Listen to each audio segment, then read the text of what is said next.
con el video subido a YouTube. No sé si llegaron a verlo, lo subí en el módulo de introducción.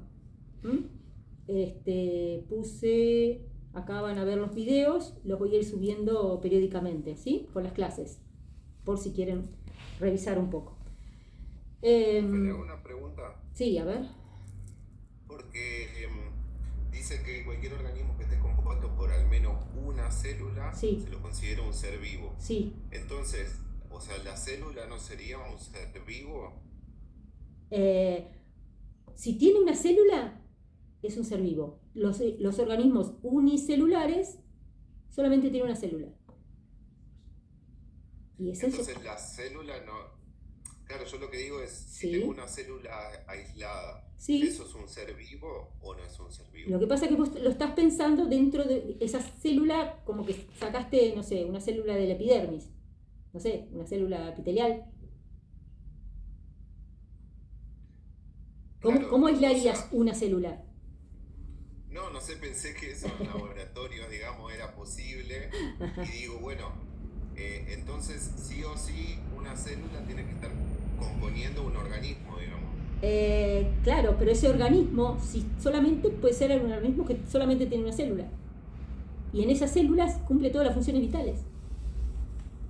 No es la típica por ahí célula que vos verías en un microscopio, porque esa célula la sacaste de... A ver, voy a dejar de compartir porque estoy hablando con una... A ver, ¿dónde estoy? Ay, ¿dónde me dije? Dame un segundito, a ver, ¿dónde estoy? Acá.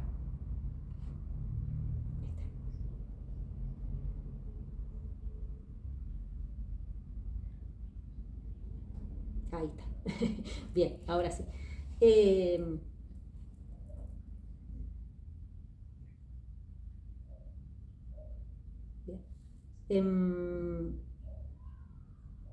¿Tenés tu teléfono a mano? Sí. Bueno, googleá organismo unicelular. A ver qué te sale.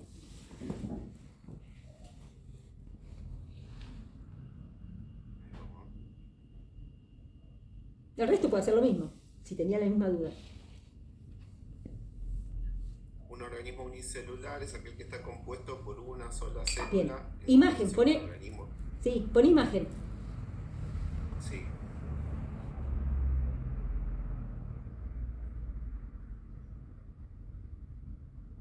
¿Sí? Sí, ok. Son organismos muy sencillos.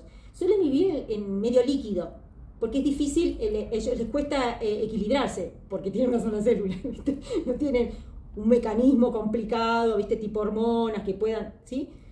Son muy sencillos. Suelen vivir en la oscuridad en medio líquido. Y suelen tener como cilias, ¿no? Pelitos, todo alrededor de la membrana para trasladarse. O flagelos, una colita.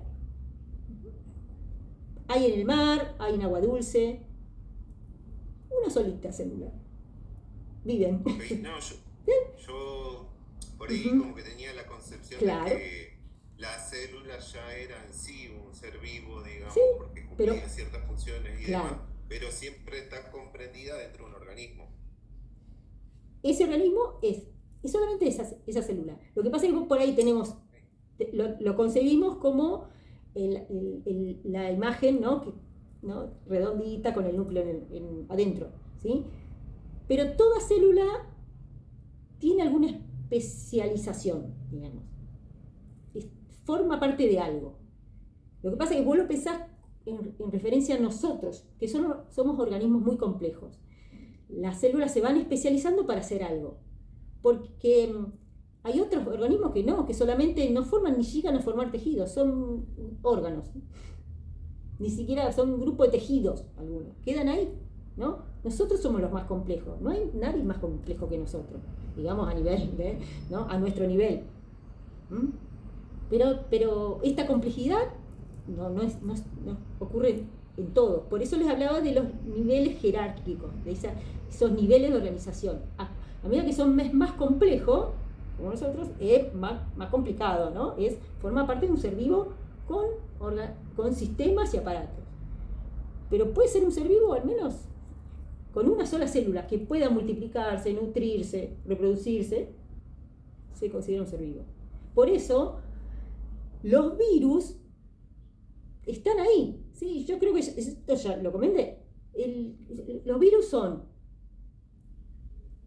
algo, ni se pueden reproducir. Ellos necesitan parasitar otra célula y utilizan toda la maquinaria de otra célula para vivir. Por eso, enseguida apenas uno se contagia, ¿no? Se infesta de virus, va y coloniza otra célula, parasita. Y de ahí se multiplica. Pero si nosotros lo paramos antes, y ellos no se pueden multiplicar solos, se multiplican dentro de una célula. ¿Sí? Entonces, muchos dicen que no es un ser vivo. Y bueno, pero ¿cómo es? ¿Cómo lo pones? ¿No? ¿Dónde lo metes? Porque fíjate qué ingeniería tiene, que el tipo va, se te mete en el núcleo y hace que toda la célula trabaje para él, multiplicando lo que él quiere. ¿Sí? Esto de los priones. Bueno, no es tan sencillo así, ¿no? Pero, bueno, ¿qué es? Si no tiene toda la parte, él solo no se puede reproducir.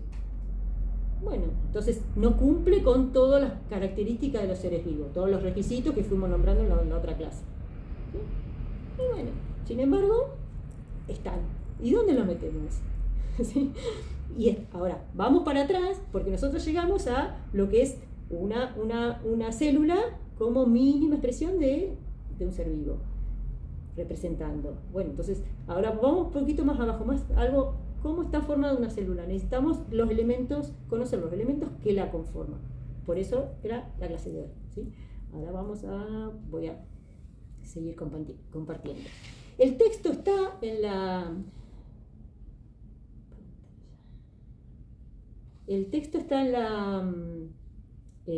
el módulo publicado, es un PDF, es el más sencillo que pude encontrar. Y que es este. A ver, ahora me lo cerró.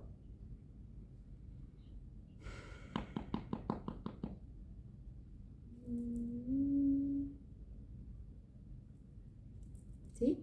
Con esta descripción lo pueden ir siguiendo ahora a medida que voy hablando. ¿Sí? Entonces, vamos a ver a partir de lo que teníamos el concepto de célula, ahora vamos a ir para atrás, para algo más sencillo. ¿Qué son los elementos y las moléculas que lo conforman? Que conforman una célula para entender después todos los procesos. Entonces, primero tengo que llegar a la definición de lo que es un átomo. Todos sabemos lo que es un átomo, la unidad básica más pequeña que compone la materia. Tengan en cuenta que átomos y moléculas forman una célula, pero no constituyen vida en sí mismos. ¿Sí? Molécula, la llamamos molécula cuando se combina más de un átomo y tienen algún tipo de unión, que es como una atracción. Siempre hay cambios químicos de cada átomo cuando conforman una molécula. ¿Cómo está representado? ¿Sí? ¿Serían enlaces? Exacto. Las uniones, ¿sí? Son los enlaces químicos. Y eso se produce por un intercambio de electrones, protones, ¿sí? Porque los átomos tienen carga. Cuando un átomo así presentado solo no tiene carga, es neutro. Cuando tiene carga la llamamos ión. Y ahí vamos a ver qué es un catión o un anión de acuerdo a la carga que tenga. Y cuando se unen dos átomos, vamos a ver las moléculas tratan de estabilizar esa carga. A veces no lo logran. Estos elementos están representados en la tabla periódica, que lo vimos ya, está en secundaria, ¿no? Creo que se ve.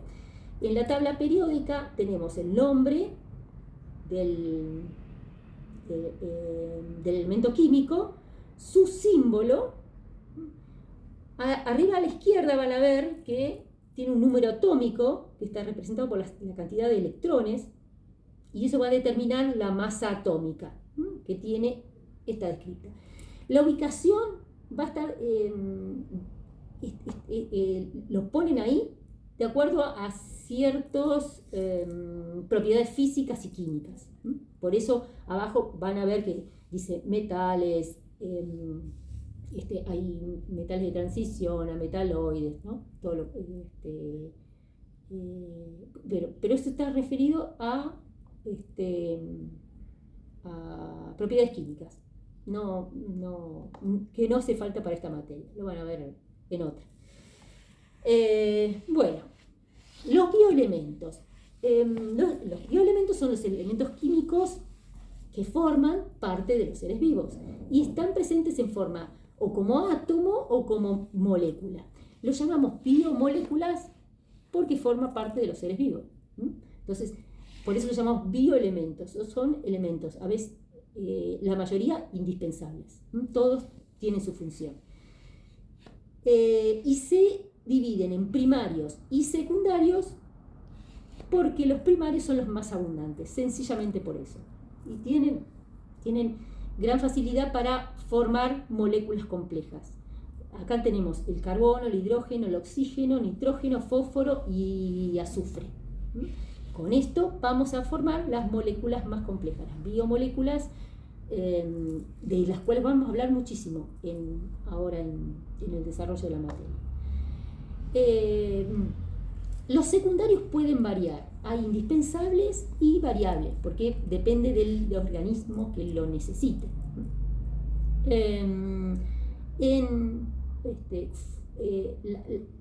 La mayoría está presente en forma de sales, o sea, forman moléculas. Y esas moléculas generalmente van relacionadas con bioelementos, ¿sí? Son estos elementos sueltos reunidos con esas biomoléculas, que ahora se las voy a explicar. Por ejemplo, la hemoglobina necesita hierro, la clorofila necesita magnesio, la tiroxina necesita yodo. Entonces, cada uno de estos elementos va a tener una función por su relación con una biomolécula en general. Indispensables: calcio, cloro, potasio, sodio, magnesio, hierro. Todos lo conocen, ¿no? Todos lo conocemos. Desde chiquito, diciendo, bueno, la sal de mesa y el cloruro de sodio. ¿No? En el agua encontramos el hidrógeno y oxígeno, ¿no? Entonces, pero particularmente los seres vivos tienen una función determinada. Yo les subí una imagen sintética que encontré, fíjense a ver, lo tienen por acá. Ay, no me digas, cada vez que lo cierro, se me cierra. No, me va a hacer cargar todo. Bueno, fíjense, a mí se me cierra cada vez que tengo que entrar. Vamos acá. Bueno, los elementos secundarios variables dependen del organismo. Por ejemplo, el sílice es un ejemplo. El sílice está presente en los caparazones, ¿no? de microorganismos. Por ahí para nosotros no es tan importante, ¿sí? Es más importante el cobre, por ejemplo, para la fecundación en el sistema reproductivo. Yodo como parte de algunas hormonas, ¿no? Del equilibrio hormonal. Bien, pasemos a las biomoléculas. Las biomoléculas son compuestos químicos, también como los elementos, pero ya forman elementos más complejos, ¿no? Son los elementos que están formando ya en unión, ¿no? Entre dos elementos ya forman moléculas. Por eso distinguimos las moléculas inorgánicas y las moléculas orgánicas. La diferencia entre ambas está dada por la presencia de carbono. Si no existe el carbono, las llamamos inorgánicas. Y a las orgánicas demuestra la presencia de vida, la presencia de carbono. Al carbono se le van a unir hidrógeno, oxígeno, a veces azufre, fósforo, nitrógeno, y van a formar los elementos las biomoléculas más complejas. De las inorgánicas, a las inorgánicas las llamamos agua y sales minerales. Estos elementos, ¿no? Aguas y sales minerales como moléculas inorgánicas y las glúcidos, lípidos, proteínas y ácidos nucleicos son los nutrientes. Son los nutrientes que van a formar toda la estructura que conforma una célula y le van a permitir cumplir con sus funciones vitales. Si empezamos por los inorgánicos, encontramos el agua, que es el elemento indispensable para el 75% de los seres vivos, no sé si el 80% también. Hay organismos que pueden vivir sin agua, así que no es indispensable para la vida. La existencia de la vida está dada por la presencia de carbono, no la de agua.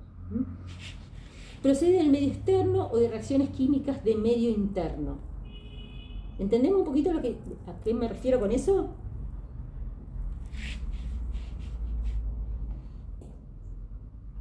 Uy, ¿se me durmieron? O los marinos. ¿Qué quiere decir? Que, digamos, no producimos agua, sino que o la tenemos que proveer, Ajá. o bueno, o la producimos, sí, por lo que hizo de reacciones químicas adentro del mismo medio.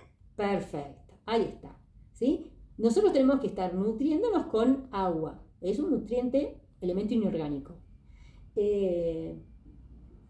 Pero a ciertas reacciones químicas producen agua. Es la hidrolización. Lo vamos a seguir viendo más adelante. Es neutra en su conjunto porque es una molécula muy equilibrada, ¿sí? Sin embargo, es inestable en cuanto a su carga. Entonces, continuamente se está adhiriendo a otras moléculas de agua. Por eso le da su característica física de ser líquido, que se esté continuamente no reorganizando en sí. H2O sigue siendo dos moléculas de hidrógeno y una de oxígeno, pero los electrones se van intercambiando con otra molécula vecina y se vuelve a reunirse, reconfigurar. Se suelta un hidrógeno, se une al oxígeno del lado y así continuamente se van moviendo. Pero la molécula en sí está formada por dos de hidrógeno y una de oxígeno. Lo que varían son los electrones en la misma, del átomo, sobre todo del hidrógeno. Las funciones biológicas están relacionadas con sus propiedades físico-químicas. La función universal es que es disolvente de la mayoría de las sustancias, excepto de los lípidos. Es un medio de reacción de funciones químicas. Esto también, les repito que lo vamos a ir viendo oportunamente cuando desarrollemos los temas.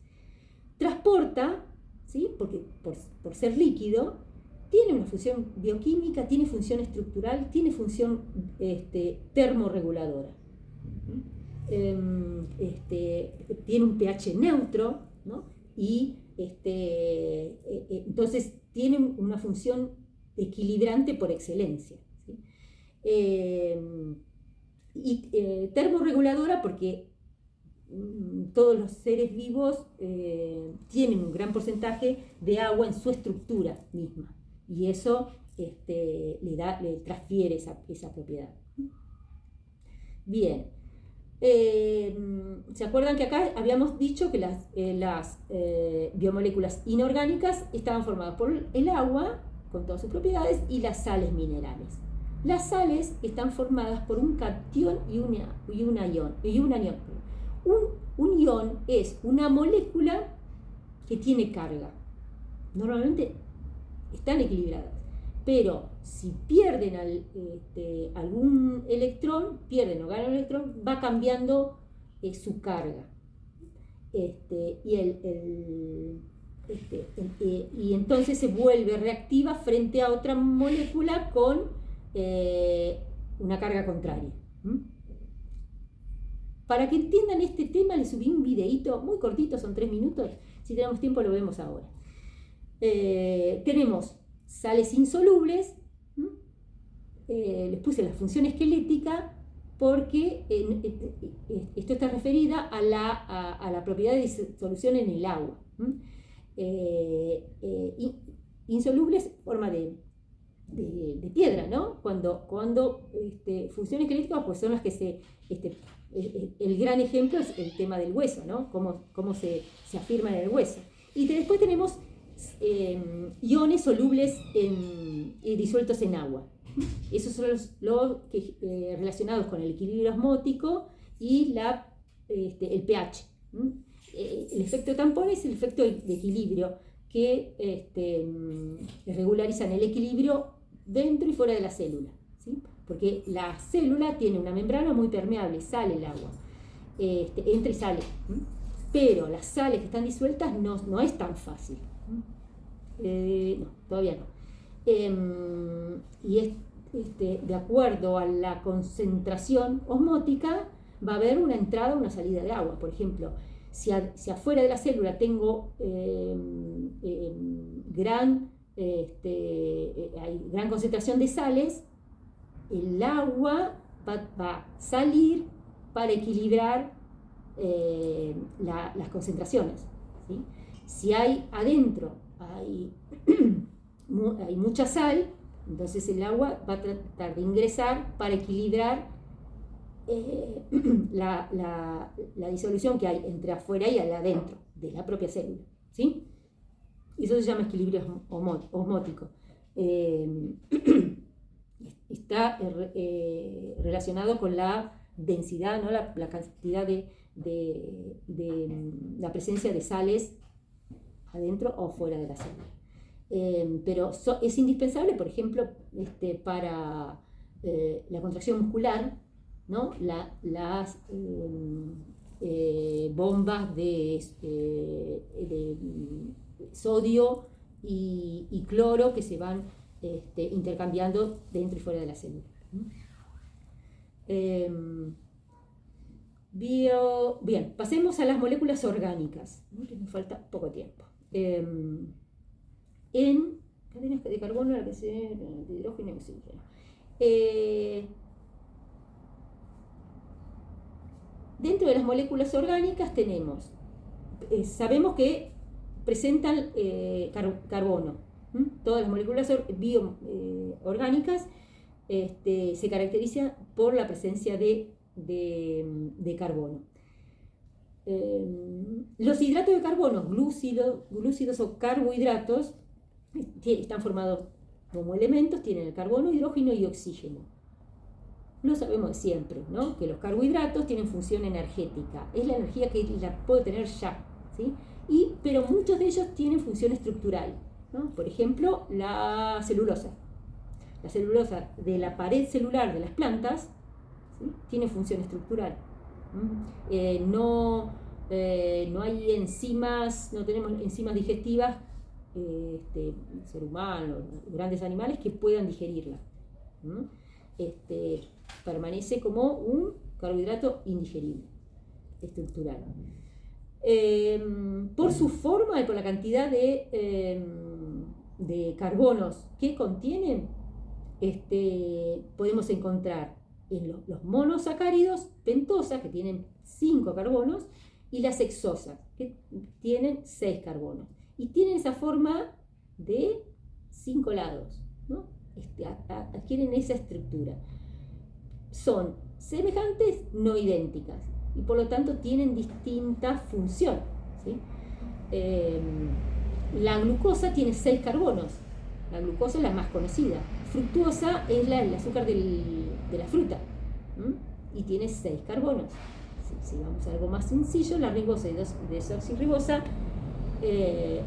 lo vamos a ver más adelante cuando tenga Uy, se me bloqueó. Vamos de nuevo. ¿Dónde está? Acá.